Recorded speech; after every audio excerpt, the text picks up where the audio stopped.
শালাই loan কোম্পানির কাছে কাজ করার থেকে ভিক্ষা করে খাওয়া অনেক ভালো। ও চাচা, তুমি আমাদের কোম্পানি থেকে লোন নিয়েছিলে না? দাও, সে লোনের টাকা দাও। খোকা, আমি তো তোর কাছ থেকে টাকা লাইনি যে তোর কাছে টাকা দেবো। আমি কোম্পানির থেকে টাকা দিলুম, কোম্পানির কাছে টাকা দেবো।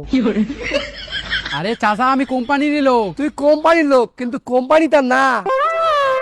আরে তুমি বুঝতে পারছো না, তুমি যে কোম্পানি থেকে টাকা নিয়েছিলে সেই কোম্পানির লোক আমার পেট কেছে তোমার কাছে টাকা লবার জন্য। কেন, তোদের কোম্পানি কি ভিখারি হয়ে গেছে?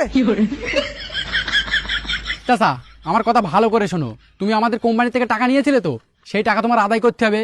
আমি সেই লোনের টাকাই তোমার কাছ থেকে লিতে আইছি। ও আচ্ছা, তুই লোনের টাকা নিবি, তা আগে বলবি তো। শোন, ব্যাংকে গিয়ে ফর্ম ফিল আপ কর, দেখবি লোন পেয়ে যাবি। আরে আমি তোমার কাছ থেকে লোন নিতে আসিনি, তবে কি করতে আইছিস? আমি পাগল, তাই তোমার কাছে আইছি। আচ্ছা বলো দেখি, আমি এই কাজ কাম ছেড়ে তখন তো একটা পাগলের সাথে কথা বলতেছি। খোকা, এখানে টাইম পাস না করে সামনে গিয়ে দেখ পাগলা কাটাতেছে, ওখানে যা। শালা, আজ থেকে আমি এই কাজই আর করবো না, এবার থেকে সচ্চরকে খাবো। শালার বুড়ো মাঙর।